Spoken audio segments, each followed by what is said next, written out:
ஆமாம் அண்ணா, உங்கள் சாதுரியமான பேச்சால் தேவியின் மனதை மாற்றி இந்த வைகுண்டத்திற்கு அழைத்து வர வேண்டும்.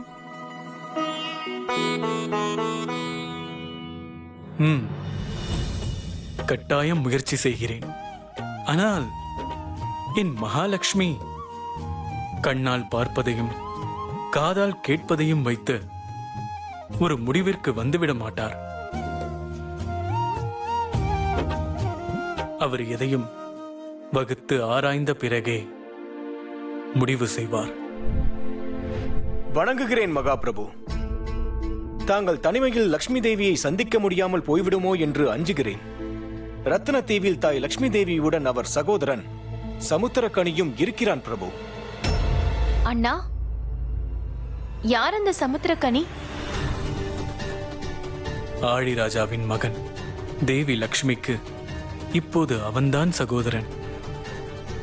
அவன் மிகவும் கோபக்காரன். சமுத்திரத்தில் இருக்கும் வளம் எதையும் எவரும் எடுத்துவிடக்கூடாது என்று தீவிரமாக இருப்பவன். அப்படியென்றால் அந்த சமுத்திரக்கனி நீங்களும் லக்ஷ்மி தேவியும் சந்திப்பதற்கு தடையாக இருப்பானே? கவலைப்படாதீர்கள், தடைகள் வருவதே தீர்வு காணத்தானே. சேஷநாகா,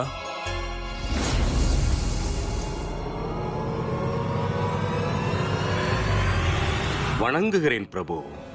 சேஷநாகா, நீ உடனே சமுத்திர லோகத்தில் இருக்கும் ரத்தின தீவிற்கு செல். நான் கருடனுடன் அங்கு வந்து நீ செய்ய வேண்டிய வேலையை சொல்கிறேன். உத்தரவு பிரபு. நான் உடனே புறப்படுகிறேன்.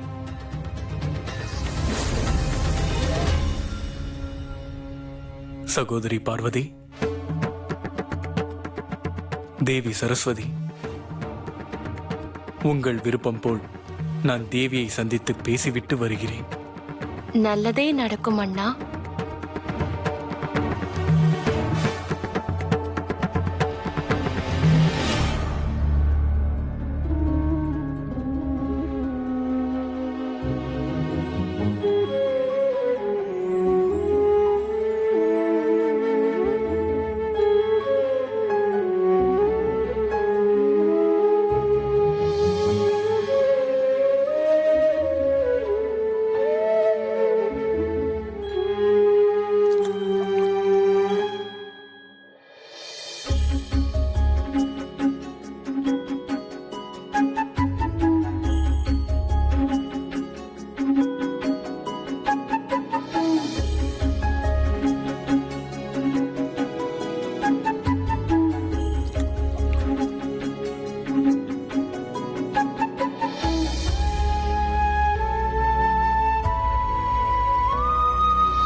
தேவி லக்ஷ்மி,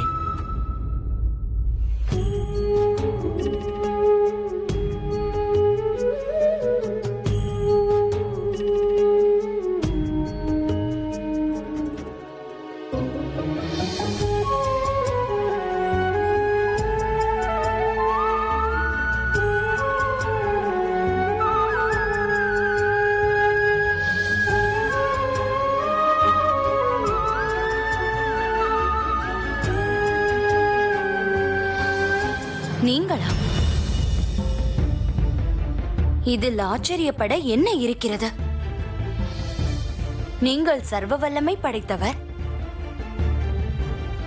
நீங்கள் எங்கு வேண்டுமானாலும் யார் ரூபத்திலும் போகலாம். உண்மை, நீங்கள் சொல்வது உண்மை. ஆனால் நான் எனக்காக எங்கும் செல்ல மாட்டேன். அது என் விருப்பமும் கிடையாது.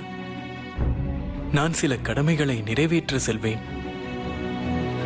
ஆனால் இங்கு உங்கள் எதிரில் வந்த காரணம் என்னுடைய ஆசை, என்னுடைய அன்புதான் காரணம்.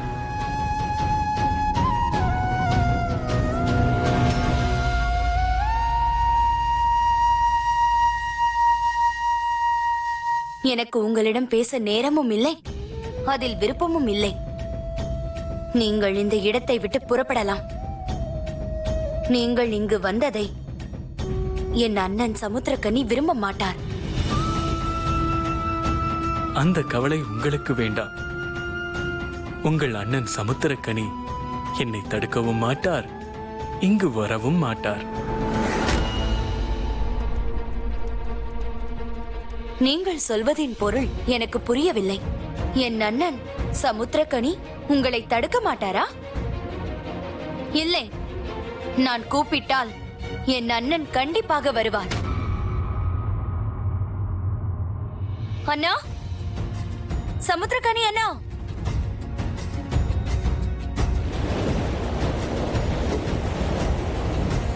அண்ணா, அண்ணா சமுத்திரக்கனி,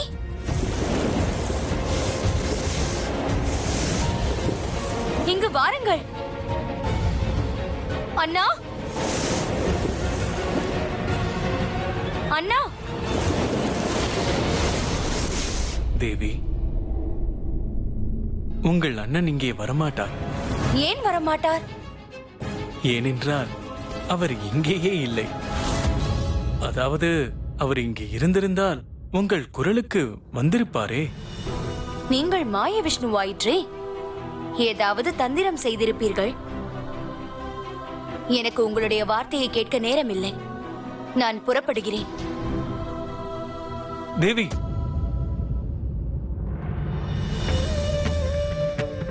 நீங்கள் ஏன் என்னை இப்படி வெறுக்கிறீர்கள்? ஓ, தாங்கள் இப்பொழுது ஆழிராஜாவின் மகள் என்பதற்காகவா? அப்படியெல்லாம் ஒன்றுமில்லை. எனக்கு உங்களிடம் பேச விருப்பமில்லை. தேவி, நான் உங்களை சமாதானம் செய்யதான் வந்திருக்கிறேன். உங்கள் மனதில் என் மீதுள்ள கோபத்தை போக்கவே வந்திருக்கிறேன். அதற்கு ஒரு வழி சொல்லுங்கள். ஓ, என்னை சமாதானம் செய்ய வந்திருக்கிறீர்களா? அதற்கும் வழியை நானே சொல்ல வேண்டுமா?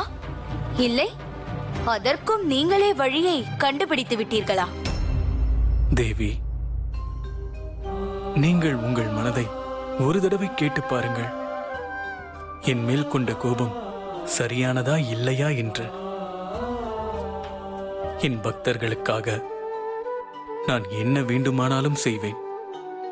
அதற்கு என் இதயத்தின் ராணியை புறக்கணிப்பேனா? என்னுடைய வார்த்தைகளை நிதானமாக யோசித்து பாருங்கள். இந்த கோபத்தை விட்டு பொறுமையாக யோசித்து பார்த்தால் என்னுடைய குணம், என்னுடைய அன்பு உங்களுக்கு புரியும். உங்களின் புரிதலுக்காக நான் காத்திருப்பேன் தேவி. இப்பொழுது புறப்படுகிறேன்.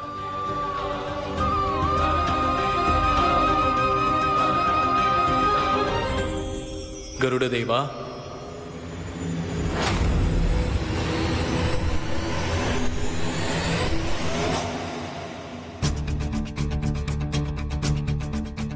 வணக்கம் தாயே. என்னால் இவ்வளவுதான் சொல்ல முடியும். தங்களின் வருகைக்காக வைகுண்டமே காத்துக் கொண்டிருக்கின்றது.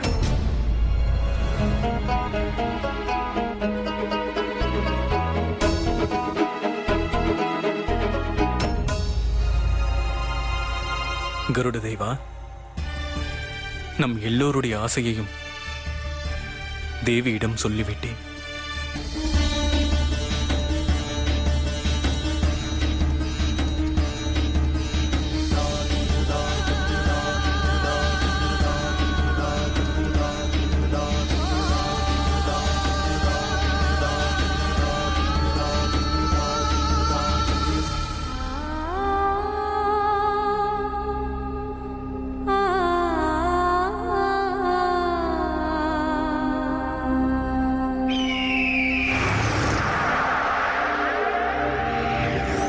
தங்கை லக்ஷ்மி,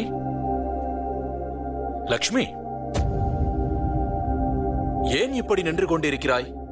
அண்ணா, நான் எவ்வளவு முறை உங்களை அழைத்தேன், தாங்கள் ஏன் வரவில்லை? நான் நன்றாக உறங்கிவிட்டேன் தங்கையே. விழித்து பார்த்தால் தண்ணீரில் மூழ்கி இருந்தேன்.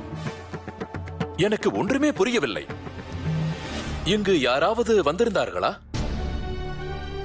ஆமாம் அண்ணா. மகாவிஷ்ணு கருடன் மேல் ஏறி வந்திருந்தார். ஓஹோ, மகாவிஷ்ணு உன்னை தனிமையில் சந்திக்க வந்திருக்கிறார். அதனால்தான் நீ அழைத்தது எனக்கு கேட்கவில்லை. இந்த மகாவிஷ்ணு பெரிய மாயாவி. இந்த கடவுள்கள் பெரிய சூழ்ச்சிக்காரர்கள். அவர்களிடம் நீ ஜாக்கிரதையாக இருக்க வேண்டும். சரி, வா, நம் சாகரலோகத்திற்கு செல்லலாம். வா.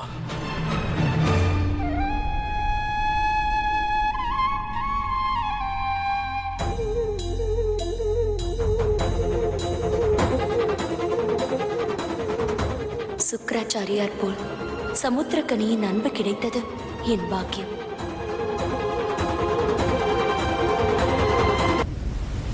மகாலட்சுமியை சந்திக்க சமுத்திர லோகத்திற்கு சென்ற நம்ம அண்ணன் ஏன் இன்னும் வரவில்லை? நாராயண நாராயண. என் பிரபு தாமதமாக வருவதற்கு வேறு ஏதாவது காரணம் இருக்கலாம் அல்லவா? அதோ தாமதமாக தாமோதரனை வந்து விட்டார். தாமதமான காரணத்தை அவரிடமே கேட்போம். அண்ணா, சென்ற காரியம் செயலில் முடிந்ததா? சந்தித்தீர்களா லக்ஷ்மியை? சமாதானத்தை ஏற்றுக்கொண்டாரா அவர்? சொல்லுங்கள் அண்ணா. தேவி என்னிடம் பேசியிருந்தால் கரை மீறும் வெள்ளத்தைப் போல் அவர் பிரிவால் எனக்குள் அலையடித்துக் கொண்டிருக்கும் உணர்வுகளை கொட்டி தீர்த்திருப்பேன். தேவி உங்களிடம் பேசவே இல்லையா அண்ணா? பேசுவதற்கு நேரமில்லை, ஆர்வமும் இல்லை என்று சொல்லிவிட்டார். நாராயண நாராயண. இப்பொழுது அவர் பிருகு முனிவரின் மகள் இல்லை, சாகர லோகத்தின் ஆழி மகாராஜாவின் மகள். பெரும் பதவியை, பட்டத்தை பெற்ற பின் அதை காட்டாமல் இருப்பாரா?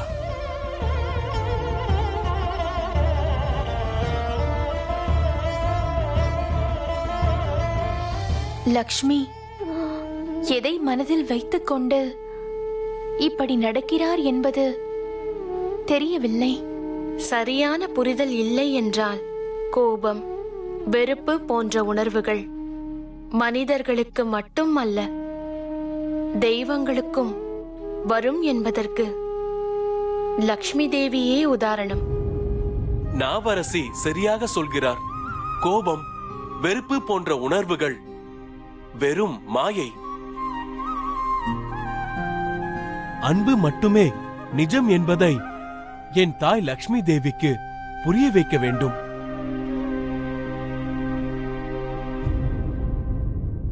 தாயே, நான் பலிராஜாவை பார்க்க போகிறேன். அனைத்தும் சிறப்பாக நடக்க என்னை ஆசீர்வதியுங்கள். தேவராஜனே இந்திரா, எந்த தாயாவது மகனுக்கு ஆசீர்வாதம் தர மறுப்பாளா? என் ஆசீர்வாதம் உனக்கு எப்பொழுதும் உண்டு. இருந்தாலும் நீ தன்னந்தனியாக பலிராஜனை பார்க்க செல்வது பயமாக இருக்கிறது. பயம் வேண்டாம் தாயே. வருகிறேன் என்று வாக்கை கொடுத்துவிட்டு செல்லாமல் இருந்தால் நன்றாக இருக்காது. என்னிடம் வஜ்ராயுதம் இல்லாமல் இருக்கலாம், மின்னலை ஆயுதமாக பயன்படுத்தாமல் கூட இருக்கலாம். ஆனால் மகாவிஷ்ணுவின் பாதுகாப்பு இருக்கிறது. உங்கள் ஆசீர்வாதமும் மகாவிஷ்ணுவையும் மீறி எனக்கு எந்த ஆபத்தும் வராது. நான் புறப்படுகிறேன். நல்லதே நடக்கட்டும்.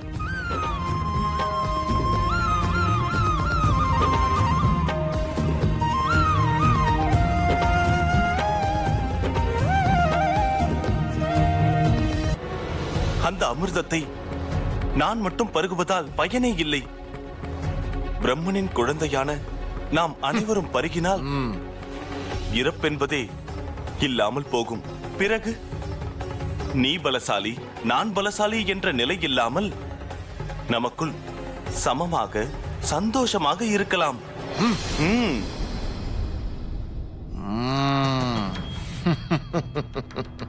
கேட்பதற்கு நன்றாகத்தான் இருக்கிறது. அந்த அமிர்தம் எங்கிருக்கிறது? அதை எப்படி எடுப்பது? அந்த அமிர்தம் சமுத்திரலோகத்தில் இருக்கிறது. நாம் சேர்ந்து அதை எடுத்து சாப்பிட வேண்டும். அப்படி சாப்பிட்டால் நாம் அமரத்துவம் அடைவோம். அந்த அமிர்தம் எங்களுக்கு தேவையில்லை. எங்கள் அசுரகுல குரு சுக்ராச்சாரியார் சஞ்சீவினி வித்தையை கற்றவர். எங்கள் குலம் அழிந்தால் அதை உயிர்ப்பிக்க வைக்கும் ஆற்றல் உள்ளவர் அவர். அப்படி இல்லை பலிராஜா. நீ இறந்தால் உன்னை உயிர்ப்பிக்க சுக்ராச்சாரியார் தேவை. ஆனால் உனக்கு இறப்பென்ற பேச்சே இல்லாமல் இருந்தால் நீ 100 சுக்ராச்சாரியார்களுக்கு சமம். யோசனையே வேண்டாம் பலிராஜா. சமுத்திர லோகத்தில் இருக்கும் அமிர்தத்தை கடைந்து பருகினால் மரணம் என்ற பயமே இல்லாமல் வாழலாம். என்னை நம்புங்கள். இது முடியுமா? கண்டிப்பாக முடியும். தேவர்களும் அசுரர்களும் மந்தார பர்வதத்தை சமுத்திரத்தில் வைத்து வாசுகி சர்ப்பத்தை கயிறாக திரித்து 2 பக்கமும் கடைந்தெடுத்தால் நமக்கந்த பவித்திரமான அமிர்தம் கிடைக்கும். இது சத்தியம். ஆனால் அது அசுரர்களுக்கு கிடைக்க நீங்கள் விடுவீர்களா? கபட நாடகம் ஆடுவது உங்களுக்கு கைவந்த கலையாயிற்று. அப்படி நடைபெறாமல் இருக்க நாம் ஒன்றாய் ஒப்பந்தம் ஒன்றை போடுவோம். சமுத்திரத்தில் இருந்து வரும் பாதி பொருள் அசுரர்களுக்கும் மீதி பொருள் தேவர்களுக்கும். என்ன சொல்கிறீர்கள்? சரியான ஒப்பந்தம். இருவருக்கும் சாதகமான ஒப்பந்தம். அசுரகுல குருவிற்கு வணக்கங்கள். நடக்கட்டும். சமுத்திர கடைதல் நடக்கட்டும்.